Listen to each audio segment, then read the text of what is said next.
दुनिया की सबसे बड़ी औद्योगिक त्रासदी के लिए जिम्मेदार यूनियन कार्बाइड का मिथाइल आइसोसाइनाइड जैसे घातक रासायनिक पदार्थ से भरे जहरीले कचरे से आज भी भोपाल के प्रभावित परिवारों को अनेकों बीमारियों से त्रस्त हैं। ऐसे में अब यह कचरा पीथमपुर के लोगों के लिए चिंता का विषय बन गया है। इसी को लेकर अब सर्वदलीय बैठकों का दौर शुरू हो चुका है। पीथमपुर के अन्य सामाजिक और मजदूर संगठनों का भी समर्थन मिल गया है। पीथमपुर में नष्ट किए जाने वाले 337 मैट्रिक टन जहरीले कचरे के विरोध में दिल्ली से लेकर पीथमपुर तक विरोध प्रदर्शन आरंभ हो गए। आज पीथमपुर बचाओ समिति ने दिल्ली के जंतर मंतर पर प्रदर्शन कर महामहिम राष्ट्रपति का ध्यान आकर्षित किया। दिल्ली में जारी धरना प्रदर्शन में मानव अधिकार परिषद भी शामिल हुआ। इसी प्रकार आज पीथमपुर के महाराणा प्रताप बस स्टैंड पर सर्वदलीय धरना प्रदर्शन किया जा रहा है। 3 जनवरी को पीथमपुर बंद का आह्वान किया गया है, जिसे सभी राजनीतिक, सामाजिक, धार्मिक और मजदूर संगठनों का समर्थन मिला है। इधर जहरीले कचरे का पहले दिन से विरोध करने वाले युवा संदीप रघुवंशी भी आमरण अनशन पर बैठ गए।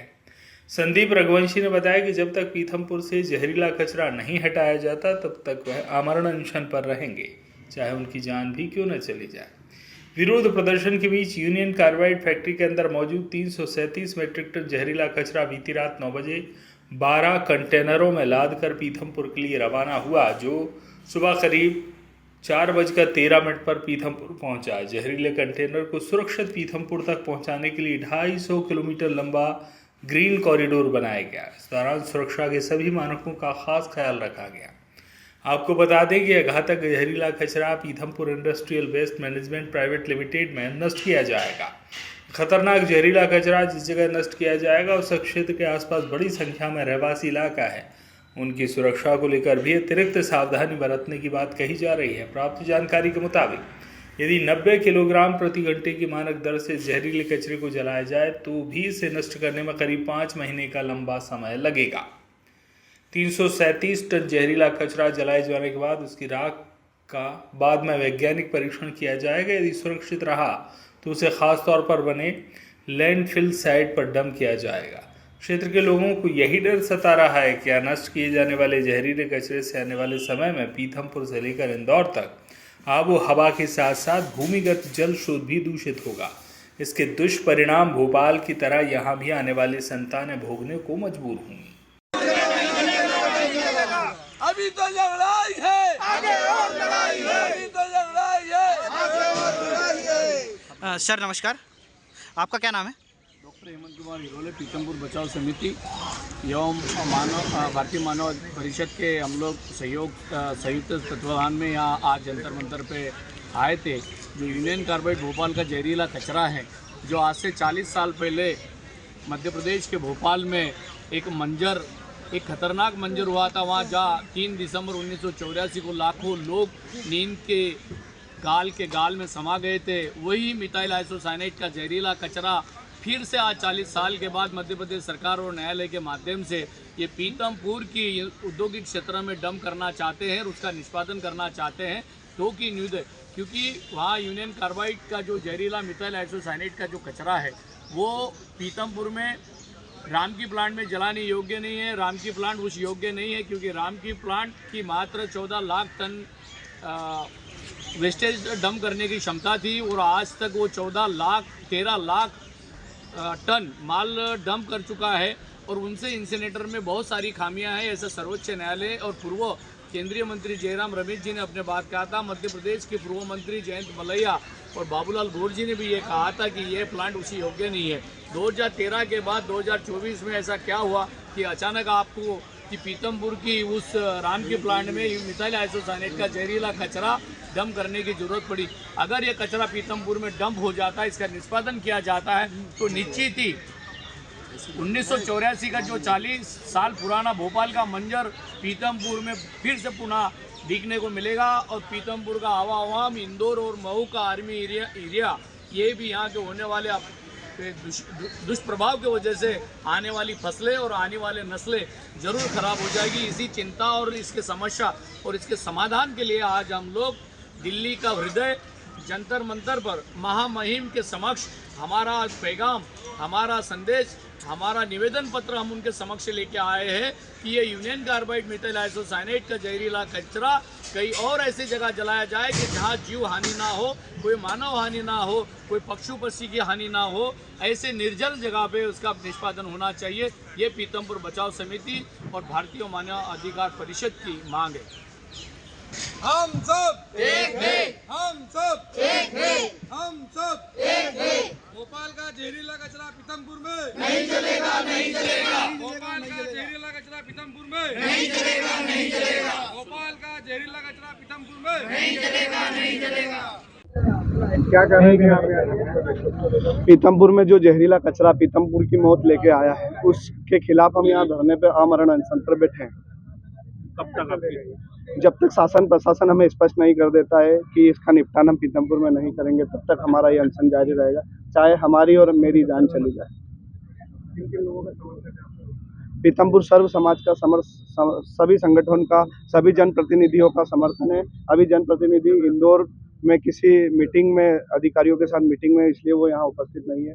सब मेरे साथ है और हम सबके पीतमपुर के साथ हैं। संदीप रघुवंशी, पीतमपुर। जो प्रदर्शन किया जा रहा है, क्या कारण है? देखिए, ये यूनियन कार्बाइड का जो कचरा और वेस्ट भोपाल में यूनियन कार्बाइड के परिसर में पड़ा था और 40 साल पूर्व जो त्रासदी हुई थी, उस संबंध में वो कचरा वहाँ परिसर में पड़ा था। कई जनहित याचिकाएं लगी थी और उन याचिकाओं पर निर्णय देते देश के सर्वोच्च न्यायालय द्वारा माननीय सर्वोच्च न्यायालय और माननीय उच्च न्यायालय ने सरकार को निर्देश किया है कि ये कचरे का निष्पादन तय सीमा 7 जनवरी तक किया जाए। अब चूँकि पीतमपुर में रामकी इन्वायरो उस मानक का हैजार्डस वेस्ट मैनेजमेंट प्लांट है, तो जो माननीय सर्वोच्च न्यायालय के दिशा निर्देश पर जो प्रशासन ने उस कचरे का निपटान करने की कार्रवाई की गई। आज हम सब लोगों ने यहाँ एकत्रित होकर हमारे प्रदेश के यशस्वी मुख्यमंत्री माननीय डॉक्टर मोहन यादव जी, उनसे हम ये अनुरोध कर रहे हैं कि सरकार की तरफ से माननीय सर्वोच्च न्यायालय में एक रिव्यू पिटीशन लगाई जाए और माननीय न्यायालय में एक संवेदनशील मानवीय दृष्टिकोण से ये पक्ष रखा जाए कि जो 7 जनवरी की समय सीमा दी गई है उसमें वृद्धि की जाए, क्योंकि यहाँ जीवन रक्षक निर्माण करने की भी इकाइयाँ, जो दवाइयों की इकाइयाँ भी है, तो वो समय वृद्धि माननीय न्यायालय से अनुमति लेकर, उनके संज्ञान में लाकर, रिव्यू पिटीशन लगाकर वो अनुमति में वृद्धि कर ले और की गई अनुमति, जो वृद्धि की गई 7 जनवरी की जो डेडलाइन से, जो रिव्यू पिटीशन लगाकर जो मांग की जाए और अनुमति ली जाए और उस अनुमति के बीच में इस प्लांट को कई दूर बंजर भूमि में लगाकर इस कचरे का निपटान किया जाए। यही निवेदन करने के लिए हम लोग यहाँ एकत्रित हुए हैं। कल सुबह माननीय मुख्यमंत्री जी से क्षेत्र की विधायक नीना वर्मा जी, सांसद सावित्री ठाकुर जी, विधायक कालू सिंह जी ठाकुर जी, पूर्व कैबिनेट मंत्री राजवर्धन सिंह जी धरती गांव भी कल 3 बजे माननीय मुख्यमंत्री जी से मिलेंगे और वो भी माननीय न्यायालय में रिव्यू पिटीशन के लिए उनसे अनुरोध करेंगे। और आज दोपहर में पीतमपुर के स्थानीय जनप्रतिनिधियों को माननीय जिले के प्रभारी मंत्री कैलाश विजयवर्गीय जी ने भी बुलाया है, वहाँ भी स्थानीय जनप्रतिनिधि रिव्यू पिटीशन माननीय न्यायालय में लगाने की मांग करेंगे। आपकी अगर बातें नहीं मानी जाती तो अगला स्टेप क्या होगा? भाई, ये न्यायालयीय प्रक्रिया है और न्यायालयीय प्रक्रिया और सर्वोच्च न्यायालय एक संवैधानिक संस्था है। उनके दिशा निर्देशों के अंतर्गत जो कार्रवाई होगी, उस कार्रवाई में क्योंकि न्यायालय से बड़ा कोई नहीं है। संजय वैश्य, पीतमपुर। क्या नाम है? मेरे नाम बसु है। वहाँ से कचरा लाके यहाँ पे जला रहे तो वहीं पे जला देना था। हमारी समस्या भी नहीं देख रहे वो, वहाँ के लोग को बचा रहे, हमको निपटाने की कोशिश कर रहे हैं। अब चूंकि भोपाल से कचरा यहाँ आ गया है, हमको डर है कि कुछ बीमारी बन जाएगी, हमारे बच्चे, उनकी भी जान जाएगी। बोल रहे कि कैंसर होगा, खुजली चलेगी, तो ये होगा, तो फिर हमको, हमारे दोनों एक एक बच्चे तो है, उनके लिए नहीं सोचेंगे तो फिर किसके लिए सोचेंगे? कमा किसके लिए रहे हम? अब ये जो आया है ये ज़्यादा जहरीला है। वो होता तो इतने समस्या नहीं थी, पर इससे ज़्यादा समस्या बता रहे हैं कि कुछ ज़्यादा ही बीमारी फैलेगी। आप लोग इस कंपनी बहुत किस करीब तरीके में का रहते हैं। डर है आप? हमको बहुत डर है, पहले भी डर था हमको, तो अब तो बहुत ज़्यादा डर है। अब यहाँ से भी हम जाएँगे तो कब तक रहेंगे? हमारे बच्चे की साल की 50,000 के महीने साल से भराती, दोनों बच्चे की पढ़ेगी, तो हमारे तो ऐसे ही जाएँगे ना 6-7 महीने। उनके पैसे कौन देंगे? उनको भविष्य देखेंगे कि हमारे देखेंगे, क्या-क्या करेंगे हम? वॉइस ऑफ राइट्स के लिए धार से सुरेश तिवारी की रिपोर्ट।